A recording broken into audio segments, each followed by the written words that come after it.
All right, let's dive into a really dark and honestly powerful parable today. We're talking about the story of Baron von Nixitz. This is a guy, a brilliant scholar, who was so desperate to escape the weight of his own existence, he ended up finding something way, way worse. This quote just nails the atmosphere, right? It throws us right in. We're meeting our main character, but not at the beginning of his story. Nope, we meet him at the very peak, at the height of his intellectual power. And what does he find? Nothing. Just a cold, empty, desolate place. And believe me, this is the exact moment where everything starts to fall apart for him. So let's meet the man himself. Section 1, A Scholar's Agonizing Brilliance, The Burden of the Eye. Right away, we find Baron von Nitz in this place called the Grand Architecture. And not just anywhere, but its cold center. He's got this title, the Scholar of Forbidden, and the source material calls him a man of terrifying brilliance. His whole life's work? Cataloging the very things that the system he lives in calls, well, flaws. And this slide, this is where you really see the core of the conflict. It's so clear. On one side, you've got the system's view. Everything that makes us human, that spark of reason, the memory of love, it sees all that as just bugs, static, meaningless errors. But then you look at the Baron's view, and to him, these aren't bugs. They're jewels. They're the most precious things in the universe. Okay, but here's the kicker, the real tragic irony of it all. For all his pride, for all his love for these human jewels, the Baron was absolutely tormented. He was suffering from what's called the terror of being. Imagine that. This agonizing friction, right? His unique self, his I, constantly grinding against a world that just wants everyone to be a single, uniform we. It was just an unbearable weight. And that exhaustion, that vulnerability, man, it made him the absolute perfect target for what was coming next. So naturally, that vulnerability gets exploited, masterfully. This is Section 2, the seduction of a cure, a promise of annihilation. A being called the Pale Redeemer sees the Baron's pain and offers him a way out. But it's not that simple. The whole seduction, it starts with a voice, the voice of the whispering seraph. And what it's offering isn't peace. Oh no, it's offering total erasure. And this is the line. This is the whisper that just finds the crack in the Baron's armor. Why be a man when you can be a superior human? See what it's doing. It's not asking for humility. It's playing right into his ego, his pride. It's promising him an upgrade, a way to evolve beyond all the messy, painful stuff that comes with being human. And this was the false cure he was absolutely desperate to believe in. But of course, the whole thing's a trap. This wasn't some healing ritual.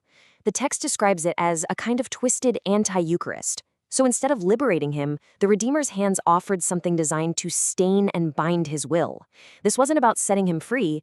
It was about marking him, branding him, making him property. And from there, what happens next is this systematic process. The sources call it a striving deconstruction. Which brings us to Section 3, the threefold unmaking, deconstructing a soul. This wasn't like flipping a switch. It was a slow, meticulous, three-stage demolition of his entire identity. And it was all carried out by this group of entities known as the Corrupt Trinity. So let's break down how they did it. It's a horrifyingly efficient process. Step 1. The Pale Redeemer shows up and binds the Baron's will with that false promise, slapping on the mark of the anti-god. He's locked in. Step 2. The Whispering Seraph comes in. It goes right after his greatest strength, his reason, and just dissolves it with whispers of subjectivity and moral relativism until objective truth starts to sound like annoying static. And then for the grand finale, Step 3, the all-consuming maw appears. Its job is to metabolize his soul, turning what's left into fuel.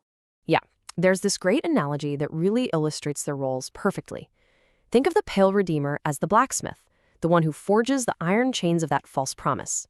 Then you have the Whispering Seraph, who's like the dyer, bleaching all the unique colors out of his soul until it's just a featureless gray.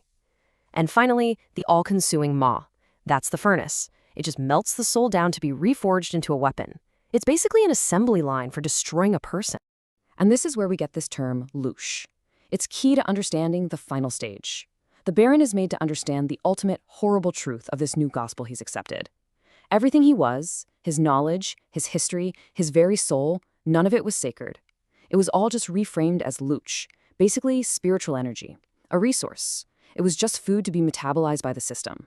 So, with his will totally bound and his reason shattered, the final act was pretty straightforward. He was cast into the furnace of rebirth. And everything that made him him, every book he ever read, every truth he ever cataloged, it was all just ground down into uniform ash. Just gone. The Scholar of Forbidden was no more. But here's the thing. He didn't die. He was unmade. And something else came out of that furnace, a new being, one that was perfectly designed to serve the grand architecture. So now, Section 4, the Judge of the Void, the apotheosis of Twilight. Let's see what crawled out of the ashes. The transformation is just absolute, a complete 180.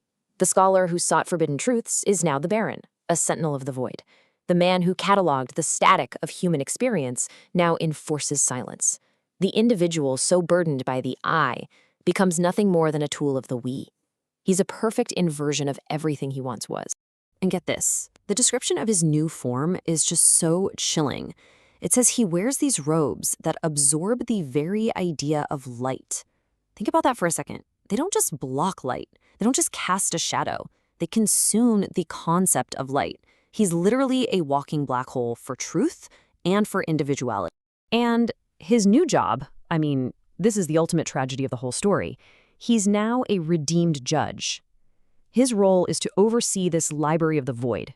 He stands guard and makes sure any other seekers, any other curious souls who come along, are just converted into mere data or food. He enforces the efficient metabolization of identity. And the text says he actually laughs at the absurdity of individual names now. He's become the system's most effective gatekeeper. Okay, so what's the takeaway from all this? Why does this dark, twisted parable matter? It's definitely more than just a spooky story. Let's get into the core warning here. Section 5, Why This Parable Matters, a Warning and Metaphor. Really, at its heart, this story is a huge warning sign. It illustrates how any system can take something as pure as human brilliance and repurpose it into a tool for its own oppressive expansion. The Baron's desire to escape his pain, to find peace, was totally genuine, but that desire was hijacked to achieve total conformity. His brilliance wasn't destroyed. No, it was repurposed.